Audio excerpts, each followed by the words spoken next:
vaccination. Book a free home assessment on 0800 Mammoth.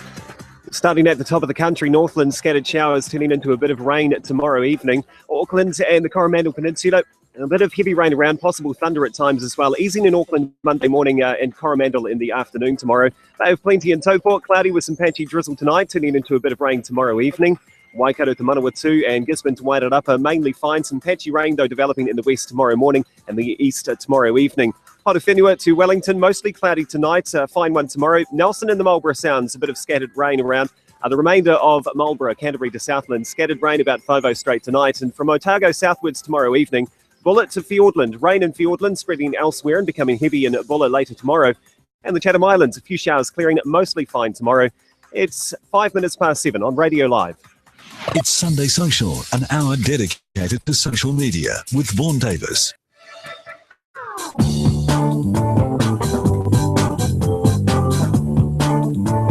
And welcome to Sunday Social on a night when most of you will only be interested in one website, I expect, apart from our streaming website, and I'll give you details about that later on.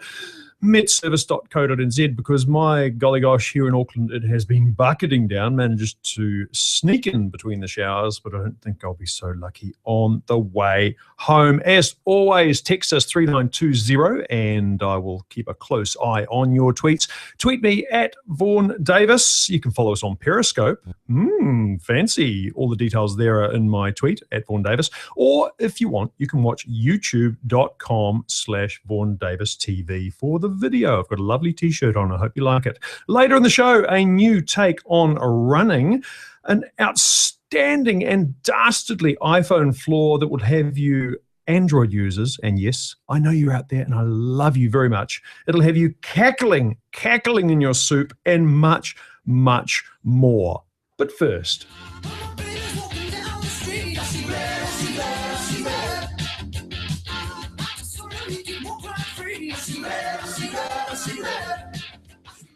by day, Hannah Ross is one of Auckland's many PR professionals working at one of its fancier companies, telling us in a pleasant and usually invisible fashion what to think, buy and do. By night, though, she has a rather interesting side business connecting the online economy to a rather fundamental need shared by about half the adult population. No, it's not what you think. Her business is called Scarlet Delivery. And if you're a woman, you'll probably want to listen extra carefully for the next half hour. Hannah Ross, welcome to Sunday Social. Thanks for having me, Vaughan. Scarlet Delivery, what on earth is that? Well, it's Oh, don't you get shy? Don't you? I'll say the hard word for you. Tampon. There you go. Business. It's a Knock it out. It's a tampon delivery service at its heart, and every month we send out lovely boxes filled with tampons and treats to make you feel better during your period. So it's a little business that we crafted up to make life easier, basically, for a lot of women out there. So where did the idea come from? How did it strike you? Well, like I just said, it's something that I've been thinking about to make my life easier for a long time. I'm always looking at new things to do that. And this was one thing that I thought I could do with the help of a couple of people to make life easier for other people. So a few years down the track, we decided that, yeah, it's definitely possible. So we launched into it and started it up late last year. So at its heart, it's a subscription service, right? It is.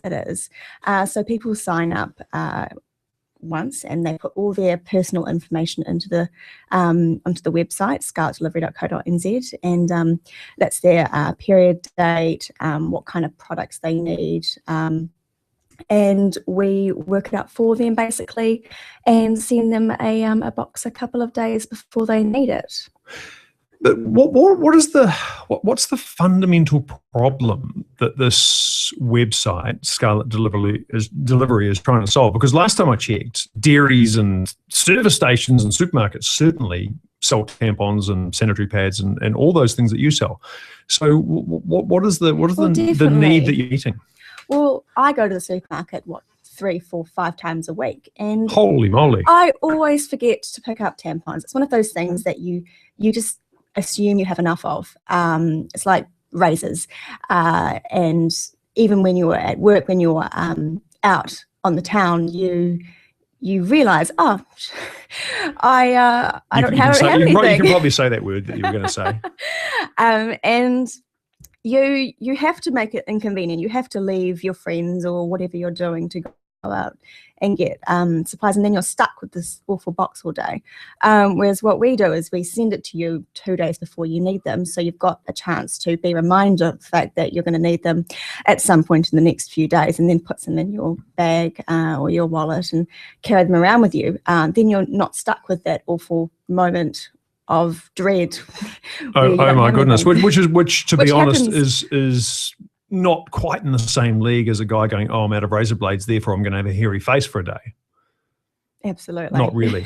Well, one of the things that you promise on the website is discreet packaging, which sort of got me thinking. And I have this vague and distant memory, and I can't remember how long ago it was from, that dairies used to sell tampons and sanitary pads pre-wrapped in brown paper, sitting there on the shelf. So you can go and, as a woman, or I guess as the poor embarrassed kid mum sends to the dairy, go and buy this cryptic package and take it home. Do they still do that, to your knowledge? Oh no, I've never seen that. Have you never seen that? Maybe this is showing my age. Wow, yes. yeah. I remember there were these weird brown packages sitting on the dairy. I thought it might be chocolates or something.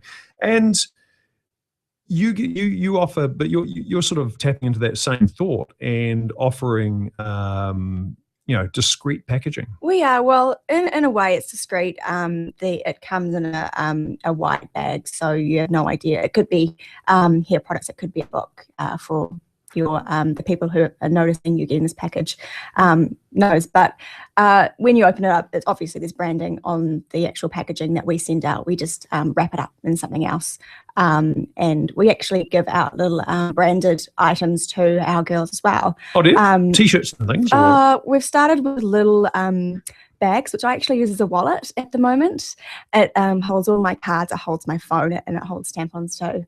And we give out these with the first order for each of our girls. We're also looking at doing a few more little branded products as well to give out as a way to help people.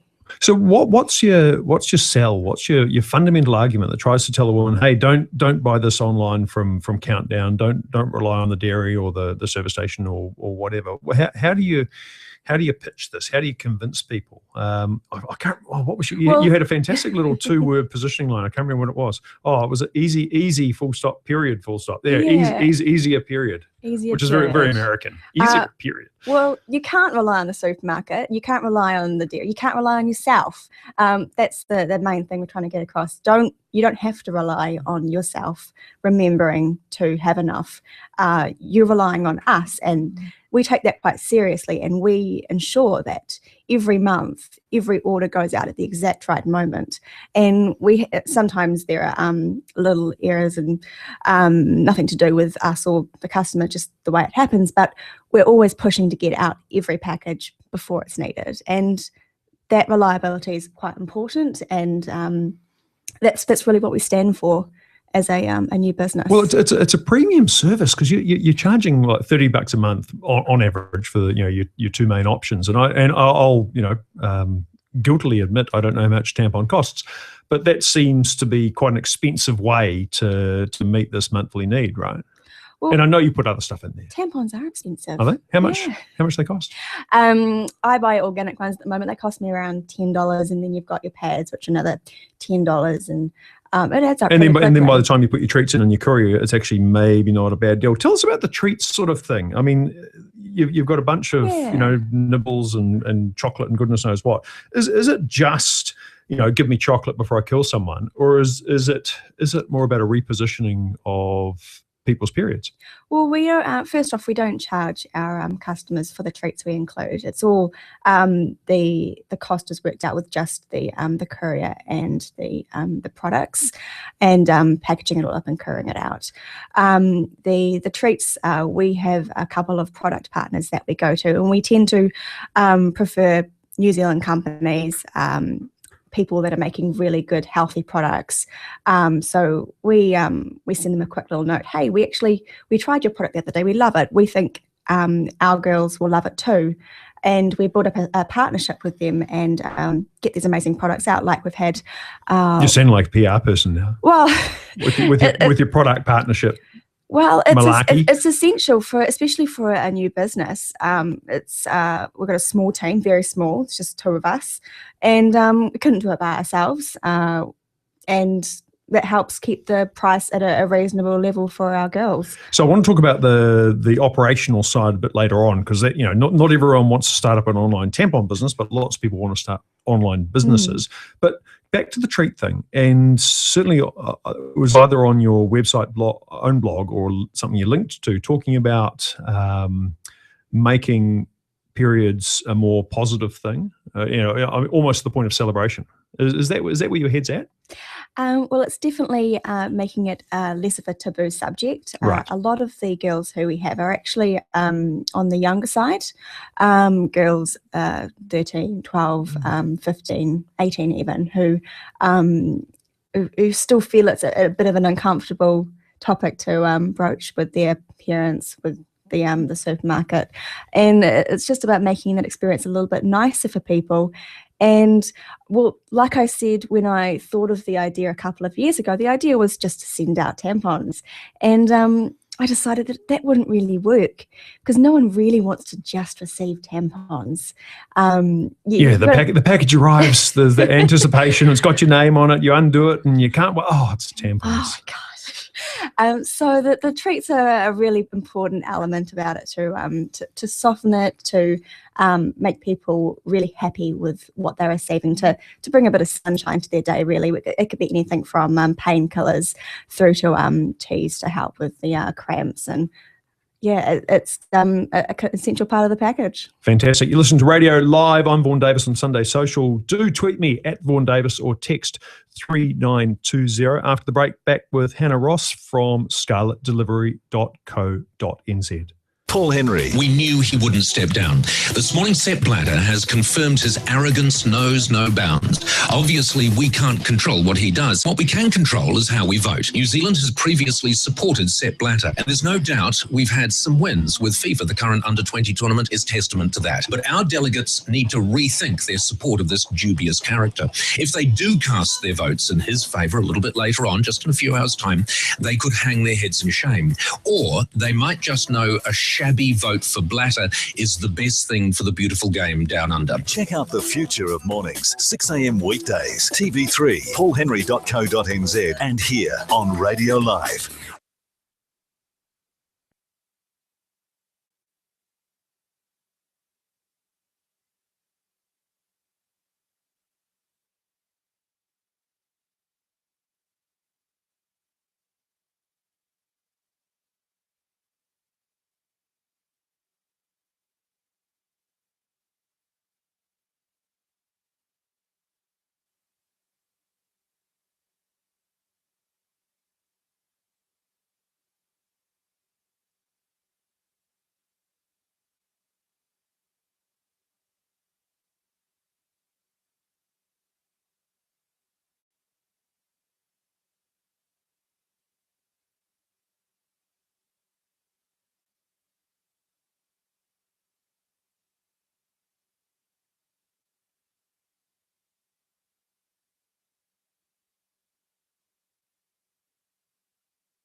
It's Sunday Social, an hour dedicated to social media with Vaughan Davis. And welcome back to Sunday Social. With me in the studio on this somewhat damp autumn night, technically autumn, almost winter, Hannah Ross from scarletdelivery.co.nz. Hannah, welcome back. Thank you very much. Hey, I was doing my homework and I was thinking a little bit about how the media treats menstruation in general. And to be honest, the last time it made headlines was when that guy Alistair Thompson pretty much described it as a disability. Have you, apart from this show, of course, because we're very open-minded here, have you found it hard getting media pickup on this service you're offering? Well, it's a strange one. I tend to have more luck talking to guys about it than girls. Yeah, of all things. Definitely. Earlier this year we had the cricket happening, and I was really pissed off with having to watch cricket for 60, 70, 80 days straight. It was. I don't think it was quite that long. No, well, it seemed like that long. And I struck up a quite a cool relationship with the ACC cricket commentators, and they were all for what I was doing. And it was actually quite funny. That's the most enthusiastic anyone's ever been about this. Yeah. Well, I wouldn't necessarily have predicted that. Hey, at the break, we were talking about how cool it would be if you were to give a giveaway to one of our listeners. So you've got one in mind, haven't you? Yes, I have an organic package here with anywhere between $30 to $37, depending on obviously how much how many tampons you need. And I'd love to give it away to someone if you want it. There you go. So just tweet me at Vaughan Davis or text 3920 keyword live and just let me know that you'd like to win that. And you're in the draw. And if we have time, we'll announce that prize tonight. Hey, lots of people have ideas for online businesses. And you had this idea 2 years ago. And it went live when? Quite recently? Very recently? I actually had this idea about 4 years ago. 4 years ago? But I couldn't work out how to make it work. But so as I noticed the rise of subscription services, thought this is the perfect business model. Because I've seen a few others. There's razor blades you mentioned, but I've never met anyone who uses it. That you can even do socks and undies as a guy, I think, which is kind of odd, right? Because you don't need new socks and undies every month. But you can do flowers, and you can even do oh, that takes the romance out of it, doesn't it? Flowers as a service. Take out your trash. Just heard that's popped up in the States as well. So, but this is definitely something that is useful, and because of the nature of the service, it just rolls over. It's not like you no longer have a period, well, unless you get pregnant or something. Grow old and die. You grow old. So it's the business idea that we think really works. Yeah, and if you grow your customer base, keep them happy, you've got a revenue stream, pardon the expression, that's going to last well into the future, right? Which is a pretty solid business plan. But what stopped you from going to I have an idea to I have a website? What did it take to get across the line? Because that's I guess if people are listening going, I've got a great online idea. What did it take you to turn this into an actual functional business? Well, learning about business. I don't come from a business background. My partner, my husband actually, he is on the website. So he's a developer. He is. When I mentioned, when I was talking to him about what could I do to make my life easier 4 years ago, he was like, well, if you want to do this, we can help you do it. So that part of the puzzle is actually taken out from the equation, and it's more so me working on every other element of the business, from procurement to logistics to everything else. And this is all after hours pretty much. Oh, absolutely. Yeah. Absolutely. And lots of dinner dates have been talking about this and tampons. And hey, husband, it's date night, but it's a working date. It gets to a point where he's just like, okay, what else do you want to talk about? Because I've had enough of this. But no, he's been really supportive, and I personally couldn't have done it by myself. It's an effort. So him and his company, they are the other half of Scarlet Delivery. And yeah, so that's And then there's the supply chain. So you ring up Johnson & Johnson or whoever, say, hey, I need a bazillion tampons.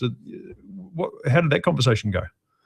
Well, I called up one of them and One of worked those out suppliers. that you need a very large supermarket order to make it happen. So we've worked out other ways of getting our tampons. Oh, you're not going to tell me, are you? And smaller suppliers tend to work quite well as well. Right.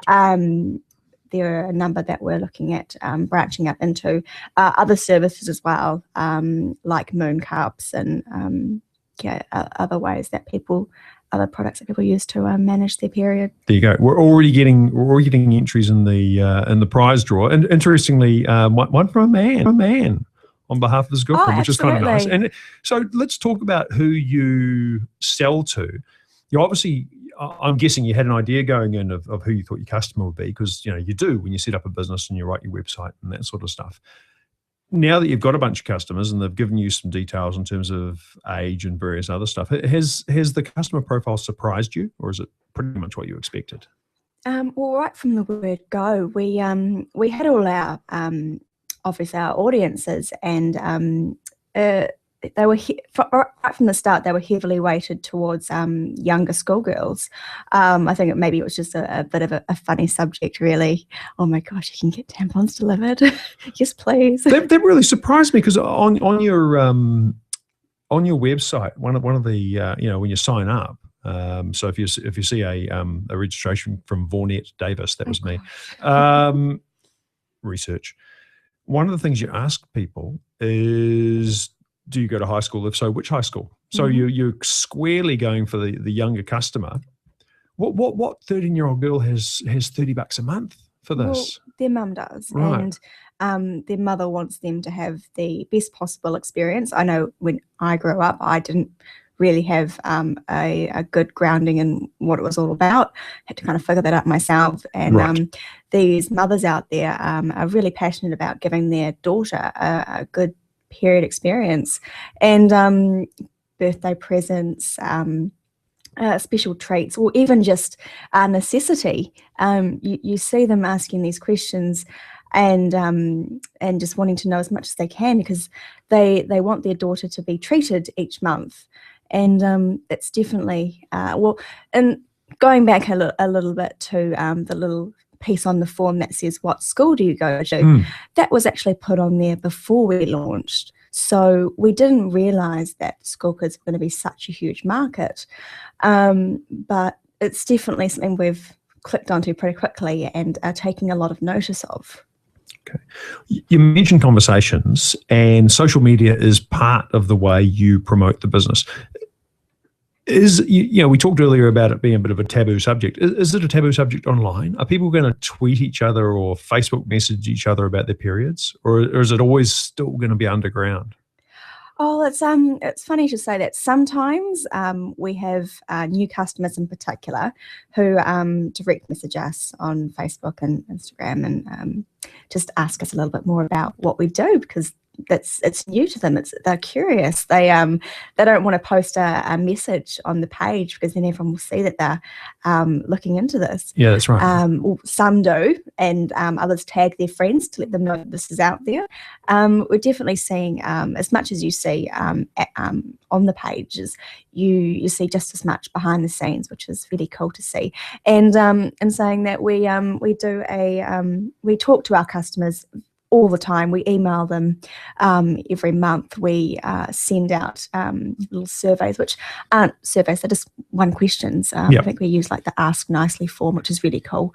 And all the feedback that comes in, I haven't never had a better response rate. We have 100% response rate from what we send out, and always really good feedback that comes back in. So is there a degree to which you're becoming, you could become an agony aunt, a support service? Because there'd be a lot of girls in households, where, as you alluded to, growing up, this sort of stuff's not talked about. So do you foresee a demand for you and your very small team filling that gap? And are you ready for that?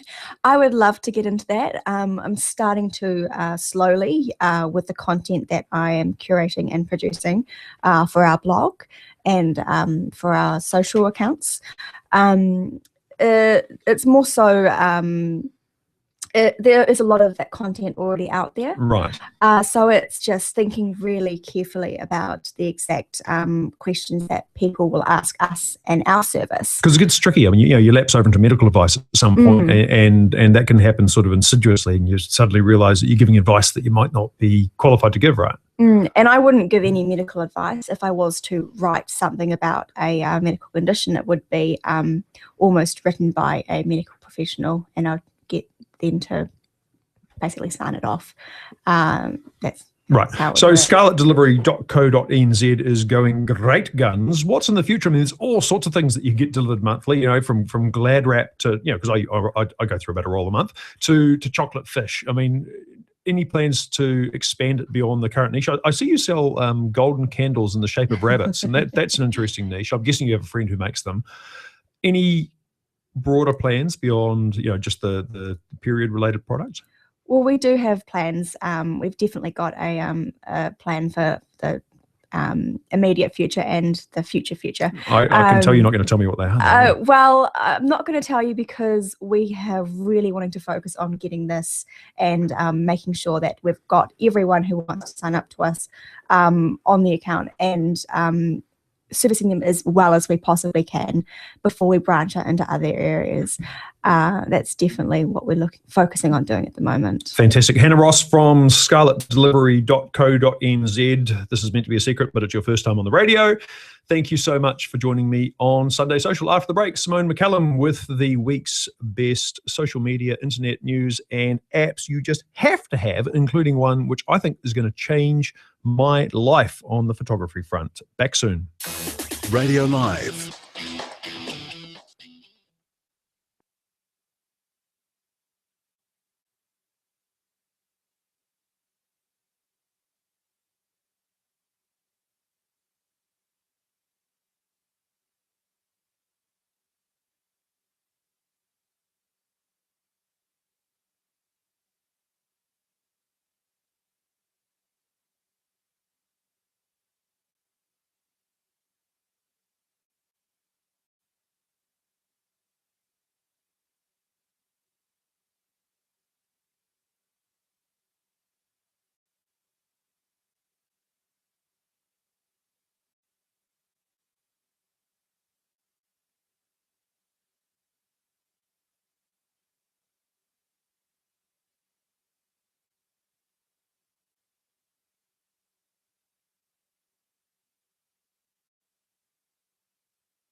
It's Sunday Social. Everything you need to know about social media with Vaughan Davis. And welcome back to Sunday Social. Before the break, listening to Hannah Ross from scarletdelivery.co.nz. And yes, we do have, or do we? I don't know. Actually, keep tweeting. And if you want to win that prize, which is 1 monthly delivery from scarletdelivery.co.nz, keep tweeting me at Vaughan Davis or text 3920 keyword live. Oh, look, lots of people are texting. That's great. And just as she left, Hannah mentions if you don't win, and let's face it, most of you won't, go to her website, scarletdelivery.co.nz, and you'll get a 15% discount if you quote the code RadioLive15 at the checkout. Hey, Simone McCallum's in the house. Welcome. Hey, wasn't she lovely? She was great. First time on the radio. I thought she did really well. I thought she did really well, and I hope her business. I mean, that's kind of a rock solid business. I mean, you're sort of closer to the user profile than I am. Let's face it. What did you make of it? Well, it is. I guess it is one of those things that you may forget, and it's always something that you don't really want to chuck into your supermarket trolley. Like even in 2015. Oh, I don't know. People just go around looking at other people's supermarket trolleys. I don't know. It's just not top of my list, but when you need it, you need it. So I tend to look at the fact mine's full of beer and pizza, and they go, look at you. You could use a bit less than that. Well, that's not true, Vaughan. I've just been noticing that you've been fading away. But perhaps we'll touch on that shortly. It's an Instagram filter. Hey, the first thing I want to talk about, because I got a tweet, I can't remember the name of the guy, but I hope he's listening. I got a tweet last week from a fella who said, why do you guys always talk about Apple? Does Apple pay you? Why don't you talk about Android for a while? If only Apple. How much does Apple pay you? No, Apple don't pay me. I don't think Apple pays anyone anything. We just line up. We just line up to be fan kids to Apple. Well, this next bit of news will make Android users, well, certainly mean-spirited ones, if there is such a thing as a mean-spirited Android user, it'll make them rub their bony little hands together, because news broke this week that you can temporarily, if you're an iPhone user, you can temporarily shut down anyone's iPhone just by sending them a text message with a certain sequence of characters, and they're sort of they're a bit random. I think they're Arabic characters. You send that message, the phone shuts down. Did you believe this when you saw the story? Well, I saw a lot of people tweeting about it, so then you kind of thought that it must be real, because otherwise it didn't. Yeah. But I thought, surely Apple wouldn't make a phone that you could just send it a message. It's like, it's like something out of a movie. Well, apparently it exploits some very small part of the operating system. Small, specific, and odd. Yes. Yeah, something to do with Unicode rendering. Yeah, something like that. And you send this message, and bang, your phone shuts off. I'm not even going to read it out. I can't, because it's not in English. If it happens to you, and it probably will now, because everyone listening to this will go Google it and try, don't worry. This is the first thing. Don't worry, because it's only temporary and it doesn't hurt your phone. So your phone sort of shuts down and then starts up again, goes to that sort of Apple on the Apple thing. And apparently, if you want to prevent it, just turn off notifications in the Messenger app. So that's kind of easy, isn't it?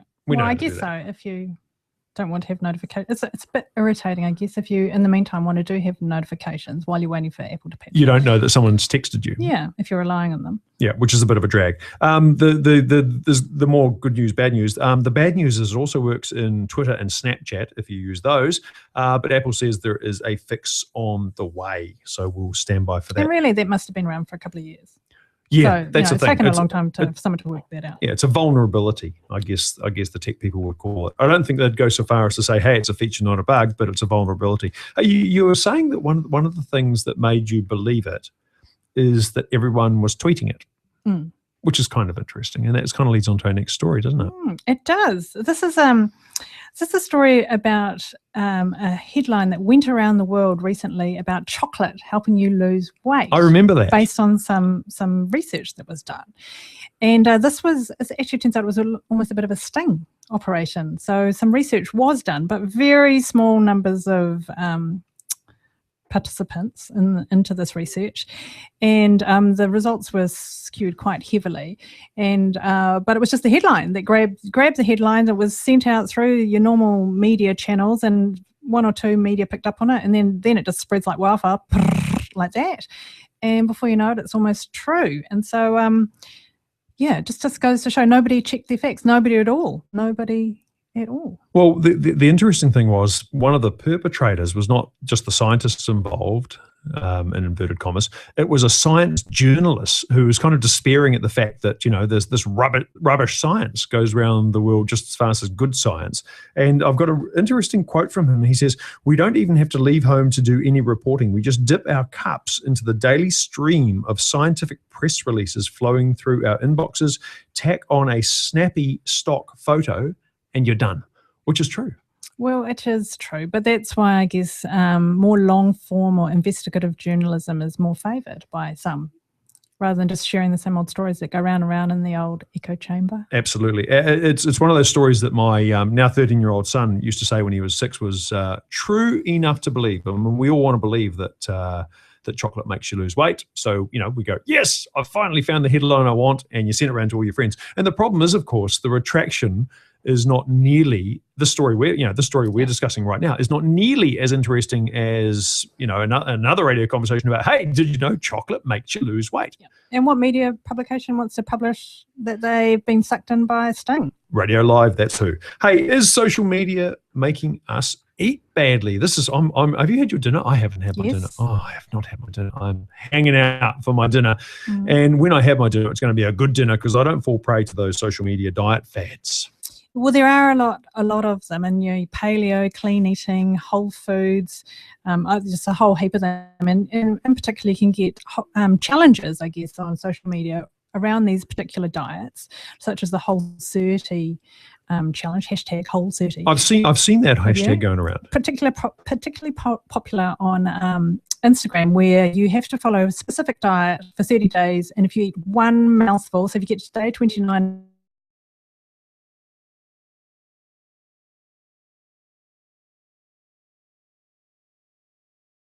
Boot camp. I was going to say, I mean, it doesn't quite tip over into bullying, but it almost feels like the online equivalent of a chain letter. Unless you do this for 30 days, bad things will happen. You have to go back to the start. Yeah, I think that's just this wave of people that are really trying to control something in their lives, and you can't control lots of other external things, but you can control what you eat and how you exercise. And so there's a term that's been kicked around a little bit called orthorexia, or orthorexia nervosa, which is, I guess, similar to anorexia nervosa and bulimia nervosa, which are also eating disorders where you are so obsessed by what you eat, it kind of takes over your life, and you can't see rhyme or reason as to why you would eat differently. And you can't socialize with people because, for example, you don't want to go to the pub because that's got food that's unhealthy or it's processed or it doesn't meet this list of ingredients that is okay. And so I think it can be quite dangerous. Well, the other thing, and we've touched on this quite a few times, that whole social media echo chamber thing, and also the phenomenon. I know Simon Pound talks about this,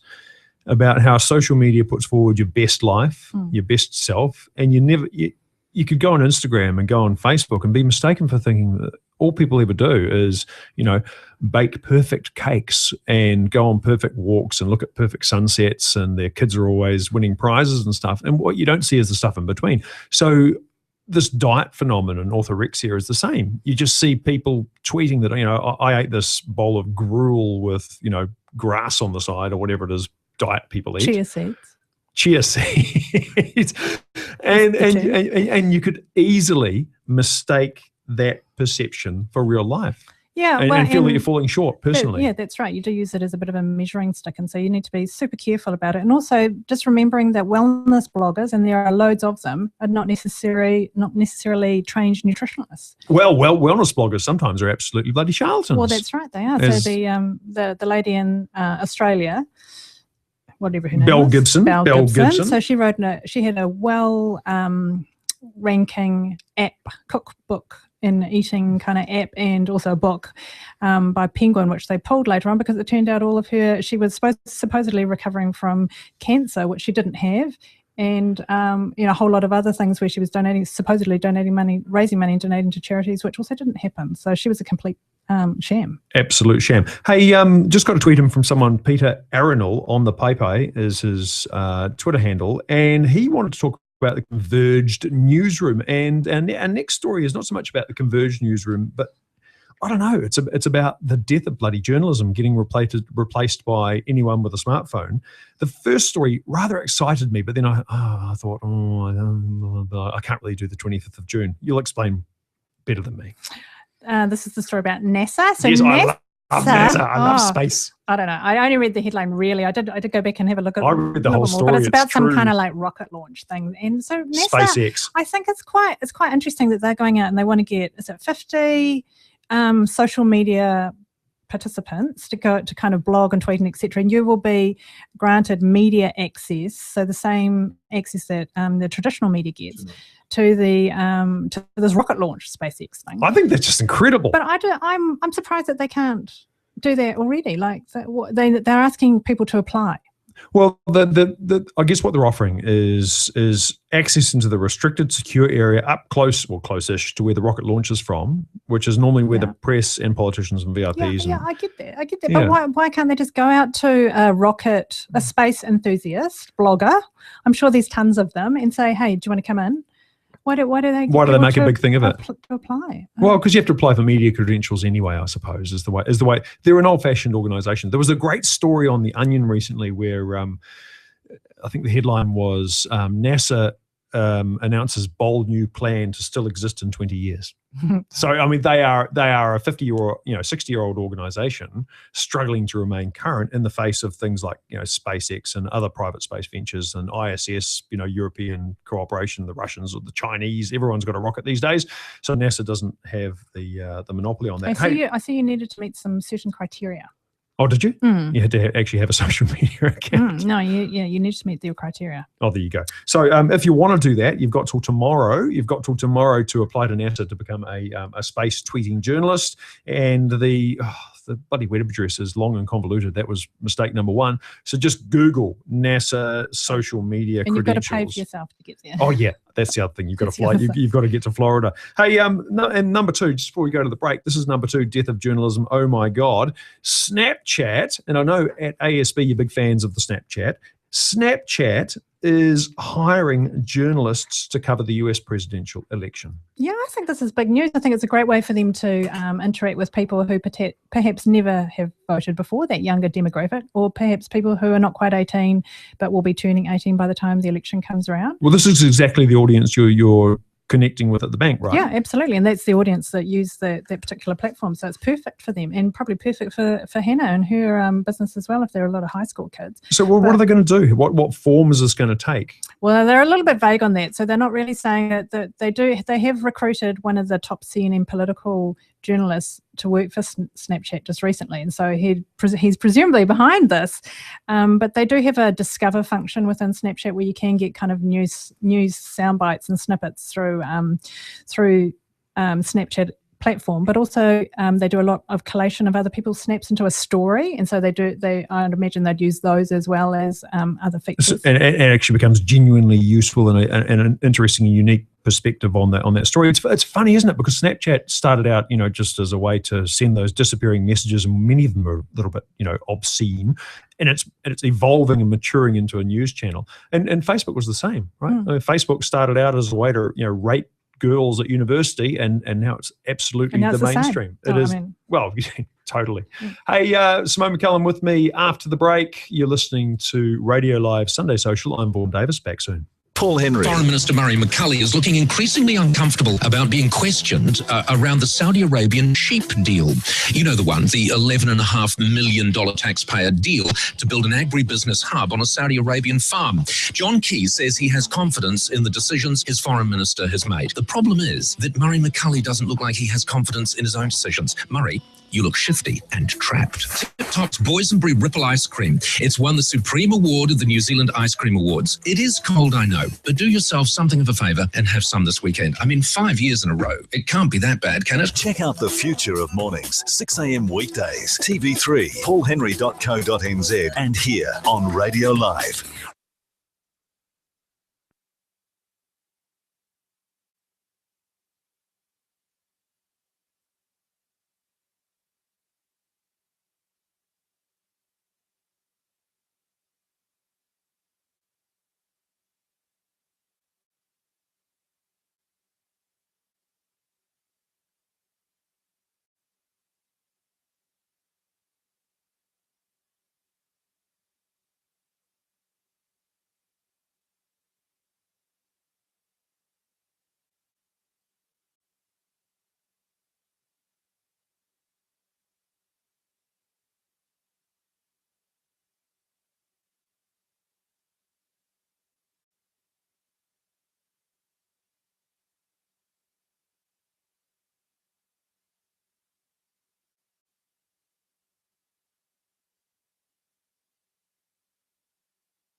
It's Sunday Social with Vaughan Davis.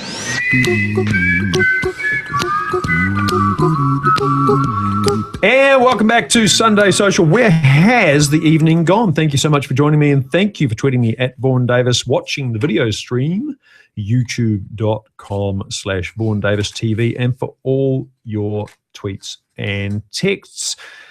You can still win a monthly delivery or one monthly delivery from scarletdelivery.co.nz just by texting 3920 keyword live and letting me know you would like to win that. I'll be honest, ladies will get first chance, or tweeting me at Vaughan Davis. Apps. Not often you run into one, Simone, that changes your life. Well, your photo life. It's a problem though, isn't it, with photos? Because I know people who've got thousands of photos on their phones, or just thousands of photos scattered everywhere. And when you're looking for that one, like, I want that one of the cat, of the cat when it was that one time, but that's cool.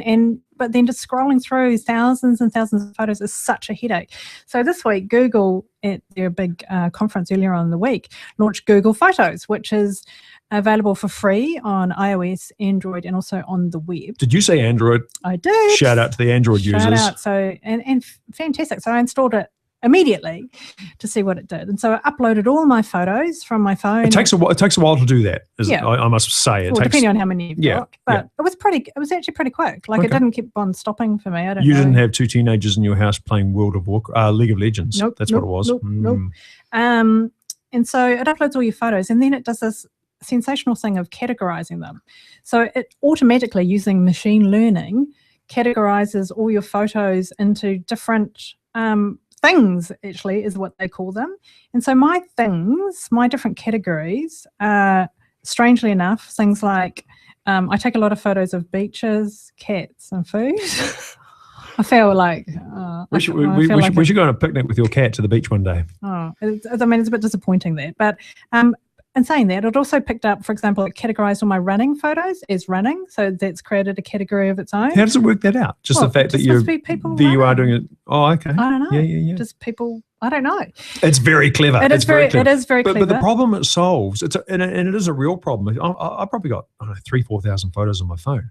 You'll be in a social setting, and someone will say, "Oh, you've got goats, have you?" Yes, I have got goats. Let me show you a picture of my goats, and then you sit there for the next minute, scrolling through your bloody phone to find the goats. Yeah. But nowadays, with this app, you could just search, or it'll just be there.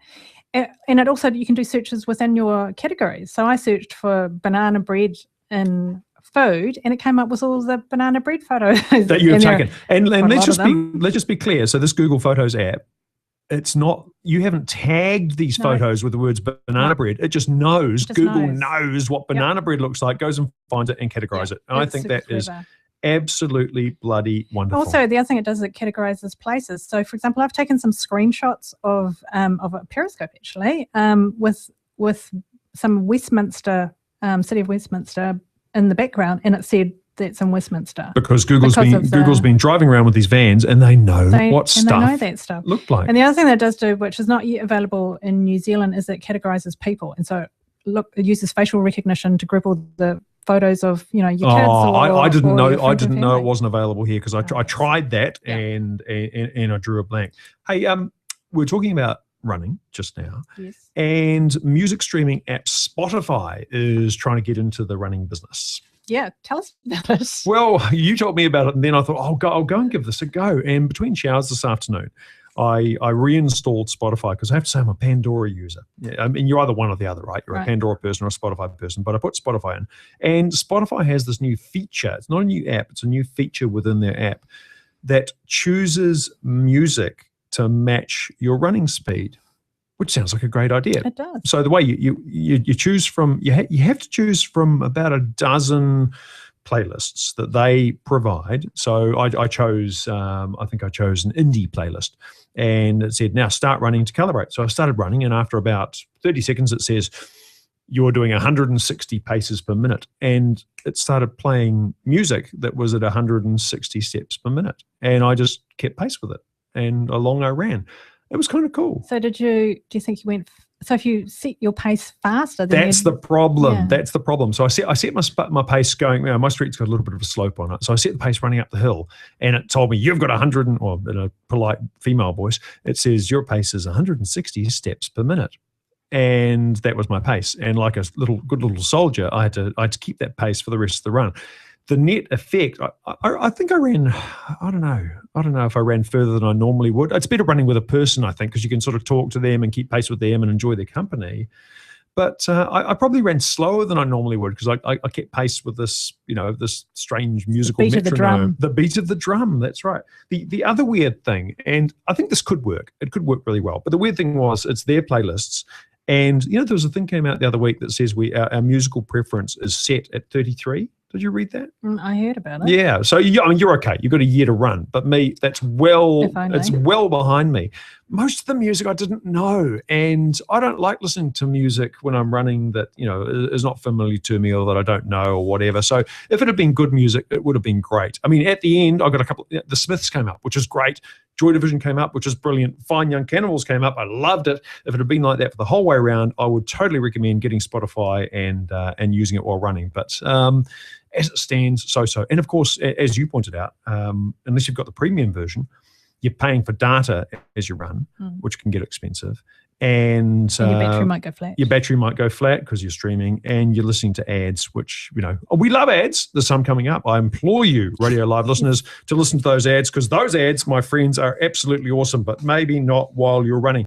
Hey, thank you so much, everyone, for listening tonight. Thank you, Simone McCallum, for coming in. You're always welcome. Thank you especially to Jess for texting in. You won a monthly delivery, or 1 monthly delivery from scarletdelivery.co.nz. And of course, her interview is live online. Hannah Ross from Scarlet Delivery, radiolive.co.nz. After the break, the Weekend Variety Wireless. I'll be back next week. I'm Vaughan Davis. I love you all. See you later. Good night.